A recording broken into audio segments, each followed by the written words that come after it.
Truth and Consequences. Copyright 1975 by Miriam Young, illustrated by Diane DeGroat. Chapter 1. We all know that telling lies gets you in trouble, so telling the truth ought to keep you out of trouble, right? Wrong. I know because of what happened when I went on this honesty kick last fall. In the first place, I almost lost my best friend, and then I practically spoiled Christmas for our entire family. What had set me off on this truth business was the lies I found all around me, including my own. I began counting once and gave up. I decided you need a computer to keep track of them. They're all around like germs. Even signs lie. For instance, we live in a place called Squires Park Estates. It isn't a park and there are no estates, just plain houses, not big ones either, built around a little pond that once belonged to a man named Squires. Each house is on a 90-foot lot. You can't call that an estate. They've planted some trees around the pond, willows that are still skinny and skimpy. It's nice, but it's not a park. That's what the sign at the entrance says, Squires Park Estates. Even my parents find it embarrassing. My mother laughs when she's giving people directions to get here. A slight exaggeration, she says, speaking of the sign. I don't think Mother realizes that she isn't exactly truthful herself. She's a fine person in every way, but she does tell a lie at least once a week, especially on the phone. She'll tell the person she's talking to that something is burning or that somebody's at the door. The truth is, she doesn't want to talk to that person any longer and is too chicken to say so. Another example. The other day, Mother met Aunt Irma at the library and said, "You look wonderful." Aunt Irma had had an operation. That night at dinner, Mother said to Daddy, "Irma looks terrible. I'm worried." Mother doesn't call this lying. She calls it being tactful. Daddy is basically honest. In fact, he once told me that it was important to tell the truth because otherwise no one would trust you. But even Daddy fibs once in a while. On Saturday or Sunday mornings, the phone will wake him out of a dead sleep, and I'll hear him say, "No, no, that's all right. We were up." I asked him about it once, and he said he wanted to spare his friend's feelings. Ed would feel terrible if he thought he woke me up. But I think the real reason Daddy lied was that he was ashamed to be sleeping so late. And then there's my little brother Peter, who tells the wildest stories you've ever heard. He once told the Overtons that Daddy was getting a motorcycle to ride to this train station. The Overtons are old and don't like noise, and that they called Daddy up to protest. Then Peter told the Fletchers, who live next door, that Daddy was going to live in Florida. "He's going to fly there in a plane," Peter said, "and I'm going with him. We're going to live there, him and me. Mommy and the girls are going to stay here." So Mrs. Fletcher told some other neighbors that our parents must be getting a divorce. Mother heard about it and explained that Peter has an overactive imagination. She doesn't call what he does lying either, and I guess he is too little to know the difference. He's only 6. My sister Sherry, on the other hand, is certainly old enough to know better. She's 16, and she's the worst fibber in the family, if not in the known world. On Tuesday, somebody named Howard called up and asked her to go to the movies. She said she had a toothache. That was a real put on. We all have good teeth. We get them from the Mitchells, Mother says. She was a Mitchell before she married Daddy. Sherry has never had a toothache in her life. On Thursday, a boy named Mark called to ask her to go to a football game, and she said she was swamped with homework. And when Warren asked her, she said we were going to Grandma's that weekend. "I'm sorry," she said. "That's 2 lies," I told her when she had hung up the phone. "We're not going to Grandma's. She's coming here, and you know it. And you're not sorry. You're just hoping Tommy will ask you." "It's none of your business," Sherry snapped. "Besides, those are just white lies. I may not want to go to the game with Mark or Warren, but I want to keep them as friends. You keep on the way you did with Allison, and you won't have a friend left in the world." "I was only telling the truth," I insisted. It was odd that telling the truth should have caused the trouble with Allison, who had been my best friend up to then, because it was a lie that brought us together. Chapter 2. Allison Morse moved to Squires Park last summer, just before school started. I first met her at the bus stop. The minute I saw her, I thought we ought to be friends. I figured she must be my age. It turned out she was exactly 2 months older. She was about my size and had on the same kind of skirt I was wearing that day. The main difference was our hair. Mine is a mousy tan and hardly reaches my shoulders. Allison's was long and dark and beautiful. I didn't get much chance to talk to her before the bus came. "Hi," I said, and told her my name. Kimberly, she said, that's pretty. I explained that Mother thinks that if you have Jones for a last name, you have to have a fancy first name or you'll be lost in the crowd. For instance, I said, I have an older sister and her name is Sheridan. Only we call her Sherry, of course. Have you any brothers or sisters? Just a sister, Lila. She's 4 years older than I am, and my parents think she's perfect. I gave her a sympathetic nod. That was something else we had in common. Older sisters who were a pain. I'd rather have had a brother, said Allison, or a sister near my own age. Then I would have someone to do things with, like days when you have to stay near home. Know what I mean? I nodded again. She was going to have someone now, I was thinking. Me. The Morris house was only a 5-minute walk from ours, and at the north end of the pond. I'd made quite a few friends since we had moved here from Hartsdale 3 years ago, but I didn't have one special friend the way my brother Peter did. Peter met Kenny Walker the day we moved in, and they've played together practically every day since. Kenny is a year older, and Peter learns a lot from him. Kenny has two older brothers, 12 and 13. What he learns from them, Kenny passes on to Peter in the form of a one-way quiz. Know how many parts in a propeller? 200. Know what an altimeter is? A barometer that tells how far off the ground a plane is. Things like that. So at 6, Peter's head is crammed with a lot of random information. All of it correct, incidentally. But Peter still seems adorable and sweet to us. I guess it's because he's the baby of the family. I pointed Peter out to Allison. That's my brother over there, the little blonde one. He's real cute. I'm not just saying so because he's my brother. He really is. He was with the Walker boys, Kenny and Glenn and Martin. Allison looked at them with considerable interest. The Walker boys are very good looking. Glenn is tall and Martin has this terrific smile. Have you got a boyfriend? Allison asked in an offhand way, picking a wild aster growing at our feet. I have a special answer for embarrassing questions. It's this. Why do you ask? It always works. It puts the other person on the spot. They've got to admit they're being nosy or back down. Usually they wiggle out of it by saying, "Oh, I was just wondering." Then unless they're terribly curious, they'll drop it. But by now I was curious myself. Not right now, I said, which was a cop-out. I'd never had one. Why, do you? Allison wrinkled her nose. I hate boys. I knew what she really meant was that she didn't have a boyfriend either. Still another thing we had in common. Me too, I said. We got to school and it turned out we were in the same homeroom. We were starting the 6th grade and went to a different room for each subject. And this year our subjects had new names. Social studies was social sciences. Our first class was language arts. Alice and I were the first ones to figure out that it meant English, so we got there first. The teacher wasn't even there yet. Some of the kids had gone to the art room. Others had gone to the French or Spanish rooms in the junior high building. So we had our choice of seats. Where do you want to sit? Allison asked. It was understood that we would sit next to each other whenever we could. The middle rows are the best, I told her. Teachers always expect the kids in the back to be bad, so they keep watching the back rows, and naturally they say everything up front. Here, what about these two? Allison nodded absently. She was holding something. Look. It was a little gold-colored pin in the shape of a dachshund. That's a darling, I said. I love dachshunds. She handed it to me. You can have it then. Why? Don't you want it any more? I found it on the desk. I have one like it at home, only the pin part is broken, and mine has a red eye. This one had a tiny green stone eye, just like an emerald. It was the cutest pin I'd ever seen. I could wear it with my good green dress. Just then the teacher came in, Mr. Barber. Good morning, girls. Where is everyone else? His face was as wrinkled as a tobacco leaf, but he had a kind look. I think I hear them coming now, I said. Then I lowered my voice. Do you think I can keep it? Why not? Said Allison. Finders keepers. I certainly wanted to keep it. I love dogs, but dachshunds are my favorite. We can't keep a dog because my mother is allergic to fur.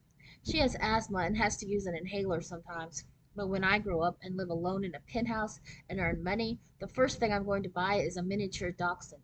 I saw one in the pet shop and nearly died. It looked like a toy, and the man said it would never get any bigger. I can hardly wait. The little pin would be a reminder of the real dog I would have someday. Thanks, Allison, I whispered, and dropped the pin in my pocket. The rest of the kids had come in. Allison and I smiled in a secret way and sat down.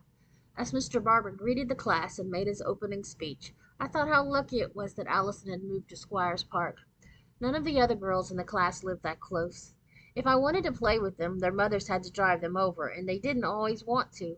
My mother works at the reception desk at the hospital, so she can't drive me anywhere except on her day off or on weekends.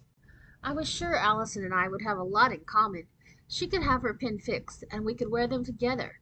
We could have a secret club, and they could be our club pins. We could call ourselves the Docs for Dachshunds. And if her pin couldn't be fixed, we could wear them on chains around our necks. I hadn't been listening to Mr. Barber, but suddenly he stopped talking. A girl from another class had come in and was standing by his desk. She must have been new. I had never seen her before. She spoke quietly to Mr. Barber, who listened and then turned to the class. "Has anyone found a pin?" he asked. I guessed this was the girl's homeroom. She had probably dropped it. "A little pin in the shape of a dog?" "No, Mr. Barber," the class chorused. I didn't know what to do. The pin was in my pocket. If it hadn't been for that, I would have given it to her. I hadn't thought about it belonging to somebody. Only that it was cute and that it had been nice of Allison to give it to me. I couldn't take it out of my pocket in front of the whole class. They'd all know I'd meant to keep it. Mr. Barber and the girl looked around the room, waiting. I glanced at Allison. She was the one who had found the pin. Her cheeks were a deep pink, and she sat looking straight ahead. Of course Allison couldn't say that she had found it, I realized.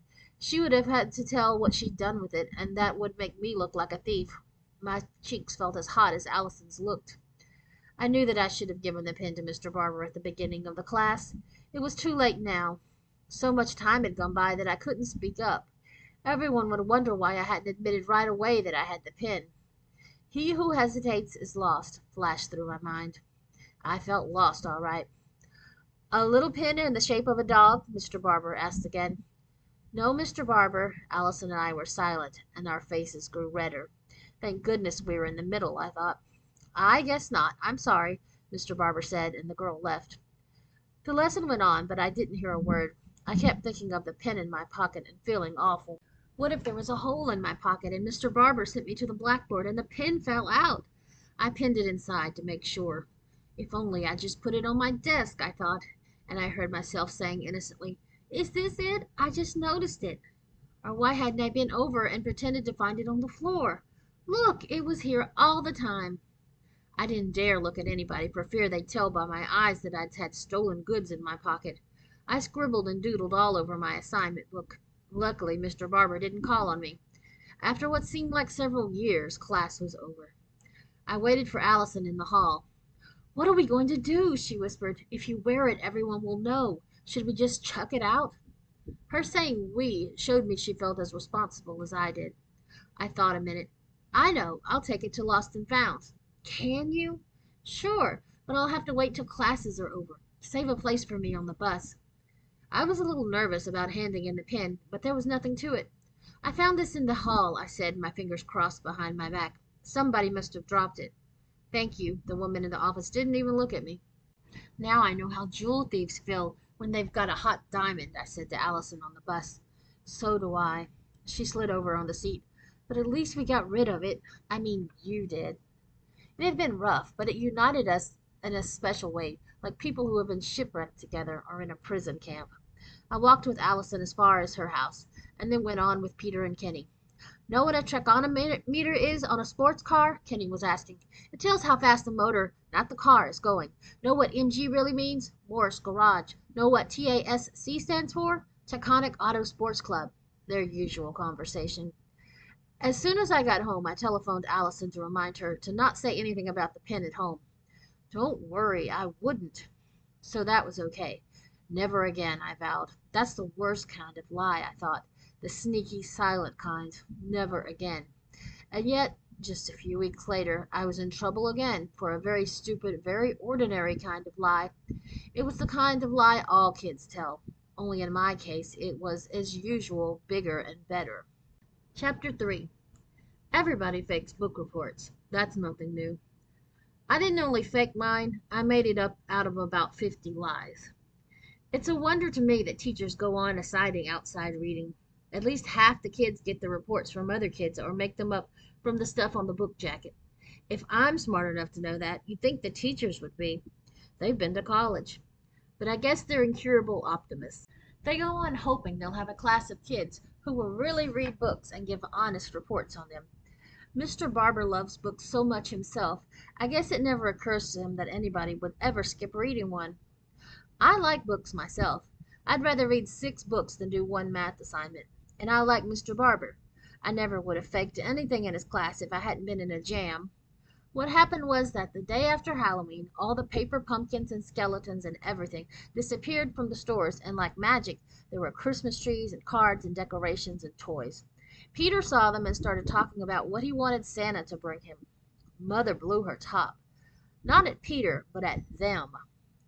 "They start earlier every year," she said. "It's disgusting."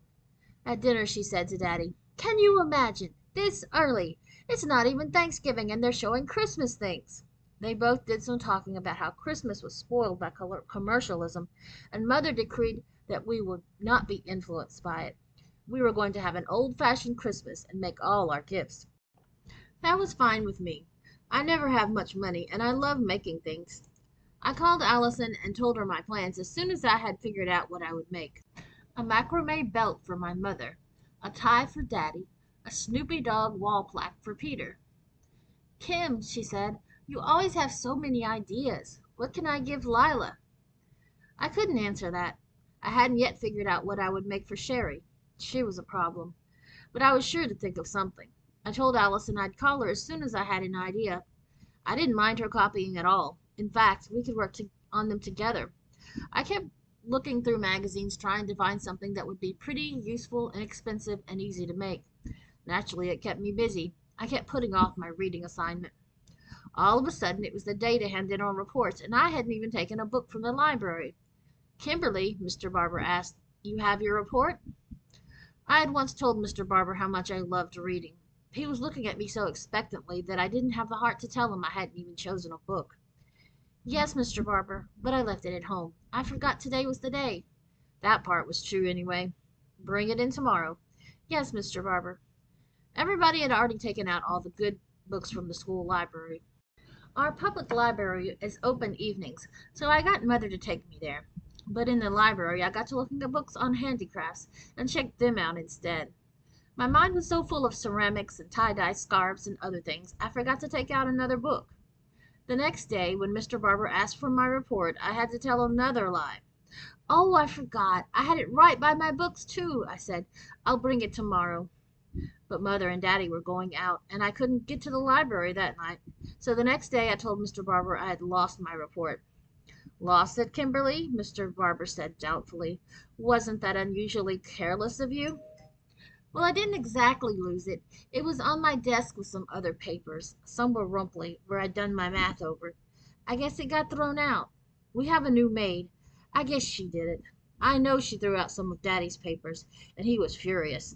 He said, 'Elka, don't ever touch my papers.' She's Swedish.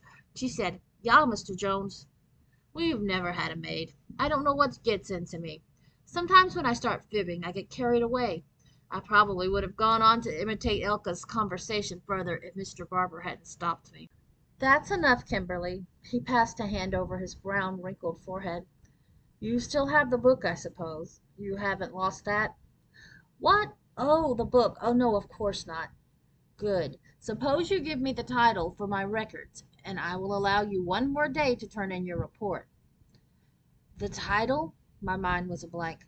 I couldn't even think of the title of the last book I'd read.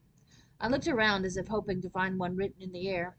On my right was nothing but windows. On my left, the blackboard all washed clean. On the front wall there was a picture of a lady in a field of brownish grass. She was looking up at a house on a hill. "The House on the Hill," I said. Mr. Barber wrote it down. "The House on the Hill by—" "Pardon me?" "The name of the author, if you please." "Oh," I stalled. "You mean the person who wrote the book?" "Yes, that is what we call a person who writes a book," he said, not sarcastically, though, just as if he were tired. Roberta Lawson, sitting in the front row, snickered and looked at William Reeves. They both get A's in everything. 2 creeps. "The House on the Hill by Robert Williams," I said, putting their names together. Robert L.R. Williams. 2 middle initials made the names different enough to be convincing, I thought. Mr. Barber wrote that down too. "An author I've never heard of," he said, as if confessing an oversight. "We'll see your report tomorrow, then. No, on second thought, in view of your tendency to lose things, you had better come to this room at 3 o'clock and write it here." "Stay after school?" I cried. "What about my little brother? I'm supposed to see that he gets home from the bus." "If your brother is old enough to be in this school, he's old enough to get home. You can take the second bus." The subject was closed. At 3 o'clock I sat in the classroom and tried to think. Mr. Barber went over papers at his desk. The other desks were empty. The clock ticked noisily and the minute hand jumped. Mr. Barber had given me an outline to fill out. 6 questions. In 10 minutes I had filled out only the first two. 1. Title of the book. 2. Author. The third question was, "What is the book about? Sum up the story in your own words." It would be my own words, all right. How could I sum up a story that didn't exist? I looked at the picture on the wall. Mr. Barber had told us that it was a print of a famous painting in a New York museum. The name of the picture was Christina's World. That title just didn't make sense to me. The lady in the grass had straggly hair and a funny, knobby arm. She looked as if she had fallen down, as if maybe she'd been running after somebody and had tripped or got tired. And the way she was looking up at the house made me think the person she was trying to catch was hiding there. The house was sort of old and deserted looking to me. I narrowed my eyes and tried to see something move. I can do that sometimes. An eye in a portrait will blink. I stared through half-closed lids, and a curtain in the old house flickered. Somebody was hiding there, all right. Who was it? I started writing. 3. This story is about a girl who ran away from home. Her parents were dead, and she was being raised by a mean governess. The governess wouldn't give her more than 10 cents a week, even though her parents had left her a lot of money. The girl had to have a name. After thinking a long while, I named her Eugenia Farrow. Farrow after my first grade teacher, who was the nicest teacher in the world, and Eugenia because it sounded like someone in a book, different and romantic. The governess had to have a name too. Miss Meany? No. What about Miss Strict? Strickman? Miss Strickland. That was good. I wrote on. After her parents died, Eugenia had a terrible time. It was nothing but rules, rules, rules, so one day she ran away. Miss Strickland, her mean governess, noticed right away that she was gone and came after her. Eugenia ran as fast as she could, but although Miss Strickland was old, she was a good runner. Eugenia could hear her coming behind her whenever she turned. At last Eugenia got an idea. There was an old house on the hill that nobody ever went near. Everybody thought it was haunted, but Eugenia didn't believe it. Anyway, she was brave. She climbed in through an open window. She knew her mean governess wouldn't dare follow her there. Sure enough, Miss Strickland fell down in the grass and didn't go any further. A bell rang. It was time for the second bus already. "Not finished yet?" Mr. Barber asked. "Just the first 3 questions." He took what I had done and told me to finish the rest at home. "You certainly wrote a lot," he commented. "A paragraph would have been enough." I'd already written nearly a page and a half. It wasn't really a summary either, but I couldn't help that. I started working on the other questions as soon as I got home. They were 4. What was your favorite part? 5. Which were your favorite characters? And 6. Did you like it? If so, why? The last one would be easy, but before I could answer the others, I had to do some more thinking. I didn't get to watch television that night. I didn't even get to do my other homework assignments. It took me until bedtime to finish my report. I finally wrote, 4. My favorite part was where Eugenia finds this little room off the attic in the house. In the room lives a little old woman who looks like a witch, but isn't, her grandson, and his pet monkey. 5. My favorite characters were Eugenia with her beautiful, long, dark hair, and the boy with the monkey. 6. Yes, I liked this book very much because it was interesting and exciting. Whew, it was finished at last. The next day on the bus, I told Allison what I had done. She looked at me as if I were a genius. "Kim, you're terrific." "Terrifically dumb, you mean? I had to work 10 times as hard as if I'd just read a book and reported on it. And after all my work, old Barber Pole will probably find out and give me a 0. He didn't, though. As a matter of fact, he wrote very good on my paper. But I'll never try that again. Now, it would certainly seem that with that experience coming on top of the one about the pen, I would have stopped fibbing. But I didn't. Chapter 4. Because of spending all that time on language arts, I hadn't done the homework for my other subjects. In social sciences, the class had started studying the French Revolution. I hadn't read the assignment. I was hoping to skim through it while the others were reciting. Just my luck, Miss Hodges called on me first. "You've read chapter 13, Kimberly?" Yes, mostly, Miss Hodges. Good. Will you tell us what a tumbril is? A tumbril? Yes, Miss Hodges wrote the word on the blackboard. It's a kind of drinking glass, sort of a goblet. Somebody in the back row said, "Ha ha," and then the rest of the boys started laughing. Miss Hodges drew a picture on the blackboard. I think she's a frustrated artist. She was drawing a picture of a little wagon for some reason. In the front row, Roberta Lawson was throwing her hands up so wildly that I almost expected it to fall off and land in the aisle. Miss Hodges looked up. Yes, Roberta? A tumbril is a cart they used during the French Revolution to carry people to the guillotine. Roberta sat down looking smug. She is never late with her homework. The minute she spoke, I realized I had confused the word with tumbler. The kids in the back were still laughing. How about a nice tumbler of lemonade? One of them asked. The others fell out of their seats laughing. I felt smaller than a baby ant, and I wished I was one so I could crawl away into a crack in the floor. I couldn't concentrate during the rest of the class. Of all the trouble I'd had that term, that was the thing that made me feel worst. Feeling guilty because you almost kept something belonging to somebody else is bad. Having to do a lot of extra work because you fibbed is bad too. But nothing is as bad as being laughed at, and knowing that you deserved it. I even felt embarrassed with Allison. Going home on the bus, she carefully chattered about other things, but I knew I'd been an idiot. Such a dumb answer. And just like me, pretending. Nobody would have laughed if I'd said, I don't know. I spent the afternoon catching up on my homework. That night at dinner, when I saw our glasses, tall ones with stems for all but Peter, I remembered how stupid I'd been. I had no sooner picked up my milk when I put it down untouched. How about a tumbler of lemonade? I heard in my head, and gave a shudder. Have you caught cold, Kim? Mother asked. Would you like an aspirin? We have this mild aspirin for kids that tastes like orange candy. I have a cold, said Peter, and gave such an artificial sneeze that we all laughed. Peter laughed himself. He's got a great disposition. So I felt okay again. But afterward, up in my room, I made an oath. I wrote it on paper. I will never lie again. Signed, Kimberly Jones. I pricked my thumb with a needle and smeared blood on the paper. Then I put it in an envelope, sealed it, and wrote on the outside, Pledge not to be broken. I kept my pledge too, although it was hard at times.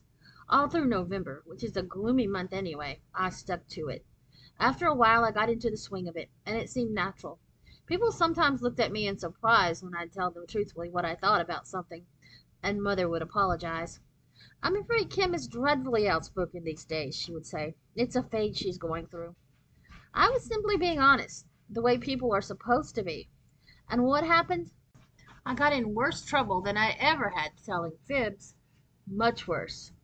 The Saturday after Thanksgiving, a gray, chilly day, I called Allison. Come on over. I've got an idea for a present for Sherry. I've got all the stuff to make it, and there's enough for you too. You can make one for Lila.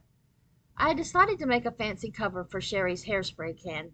I had some colored felt, some blue and spangles. Everything was in a pillowcase so Sherry wouldn't see if she walked in. I can't come now, Allison said. I'm going to get my hair done. Well, tell your mother to be quick and come over for lunch. We can have our special sandwiches. I had invented having cream cheese and chopped nuts on sour rye with seeds. Mother says that's crazy, that you should have ham on rye and you should have cream cheese and nuts on raisin bread. But Allison and I like it our way. I can't come to lunch, Allison said. We're having it out. Mama's taking me to her hairdresser. Yuck, what are they going to do to you? Mom calls it styling. Trim my hair and wash it, I guess. I'll come over as soon as we get back. Good, I thought. My hair was taking ages to grow. Hair takes longer in the winter, Mother says. It was a help that Allison was getting hers trimmed a little. We were alike in so many ways. We liked the same people and the same things. We liked Mr. Barber and hated the math teacher. We had 2 outfits alike already. Maybe we could get more. I looked at myself in the hall mirror. My hair was almost to my shoulders. With Allison getting hers trimmed, we'd look even more alike. If only it was the same color, I thought, people might take us for sisters. We'd tell them we were. We're both adopted, but don't ever, ever mention it. Our parents are terribly sensitive about it. They would just deny it. I could hardly wait for Allison to come. We could have so much fun deciding who our real parents would be. If only her hair were lighter or mine darker. Suddenly I had an idea. Everybody was too busy to pay any attention. That was good. Daddy was out getting a few bulbs planted before the ground froze hard. Mother had set up the sewing machine in the kitchen. She was making a quilted robe for Sherry for Christmas. Sherry was downtown shopping. Peter was playing with Kenny in his own room, flying little planes around. Know how fast birds can fly? Kenny was asking. Little birds can fly about 30 miles an hour. Crows and ducks can go 40. Some birds can even go 60. Martin and Glenn looked it up. They were too busy to snoop on me. Perfect, I thought, and looked for Mother's hair coloring stuff. Mother calls it a rinse. It's just to cover the premature gray at my temples, she says, as if she wasn't mature. I found the stuff on the top shelf of the linen closet where Mother keeps the bath oil and shampoo and stuff. It was called So Soft Easy Tint. I took it into the bathroom and locked the door. After I'd taken off my t-shirt, I read the directions. Your So Soft tint is easy to use. Just add bottle A to bottle B. Shake gently and apply, starting at center part. Rub well and proceed until entire head is covered. Be sure to wear rubber gloves and wipe any color off skin immediately. I had forgotten rubber gloves. I slipped out, found the gloves on the bottom shelf of the same closet, and came back. I dumped some tint on my center part and started to rub. It didn't sting or anything. This is fun, I was thinking. Maybe Allison and I could open a beauty parlor for kids and make some money for Christmas presents. It didn't say how long you were supposed to rub. I picked up the bottle to read the directions. Just then the door opened. I had forgotten to lock it again. Kimberly, what on earth are you doing? Mother said. I jumped and the bottle slipped out of my hand. A dark stain began to spread over the rug and the floor. Darn, I thought, why didn't I think of this yesterday when Mother was at work? Mother began to yell. I grabbed a towel and started wiping the floor. Not with that, Mother shouted. That's a good guest towel. She got some rags and then some spray cleaner and bleach. Most of the stain came off the floor, but you can still see a dark place if you move the new rug which we had to buy. And my neck and ears stayed brown for days. I didn't get to wipe the color off until we were through with the floor. It didn't come out of my hair either, though Mother shampooed it twice. I begged her to put a few streaks here and there so it would look as if it was meant to be that way. Some of Mother's friends have striped hair and it looks pretty, but she wouldn't do it. Daddy came in for lunch. His ears were red. I hope you've got something hot for lunch. It's cold out. How could I make a hot lunch when I've got Kimberly to contend with? Mother cried, and told him what I'd done. That must be a strong dye, Daddy said.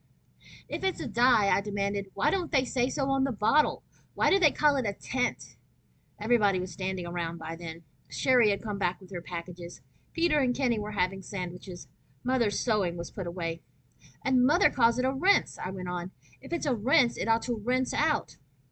Women don't like the word dye, Sherry said. They prefer to use a euphemism. Is that what you used? Peter asked me, his eyes wide. We all laughed, but I didn't know what the word meant either. And after the way I'd been caught on tumbril, I wasn't going to pretend. What's a euphemism? Daddy said it was the use of a more polite word instead of a franker one that might not be as acceptable. I understood. I see, like when you say you have to go to the powder room or the ladies' room. When you have to, Peter began. Mother interrupted. Be quiet and drink your milk, Peter. But he and Kenny whispered to each other and giggled. Thinking it over, I decided that Mother and her friends talk in euphemisms all the time. It's practically their entire conversation. And it wasn't exactly honest, saying one thing when you mean another. But it gave me an idea. Allison and I would make up a private language. Then we'd be able to talk to each other and nobody would know what we were saying. We could say awful things about Mr. Finshaw, the coach, right in front of him, and tell Mrs. Gettleson, the math teacher, right to her face that she was a rat. And she'd never know it. I couldn't wait for Allison to come. When the doorbell finally rang, I got a shock. I just stood there staring. Allison's hair was cut short. There was hardly any of it left. Allison was staring at me too, but I had forgotten about my own hair. What happened? I asked. I told them I only wanted it a little shorter, but they gave me a pixie. Her hair was much shorter than Peter's. It didn't even cover her ears. I kept staring and shaking my head. Close the door, Mother called. You're making the house cold. But I didn't move. Allison was surprisingly cheerful. My head feels so light, I can't get used to it. Mommy says it will be a lot easier to take care of this way. No snarls. What happened to your hair? I didn't bother to answer. It didn't matter now whether my hair was brown or blonde or half of each, which it was. I felt terrible. I had liked Allison so much just the way she was, and now she had changed. To think that all her beautiful hair was gone! She had sometimes worn it in two braids, sometimes just hanging loose, sometimes in a ponytail. She looked pretty all those ways. Now she looked awful. Her face looked too big and her ears stuck out. "What do you think?" she asked, showing me the back. I never considered telling her anything but the truth. "It's awful. It makes you look ugly."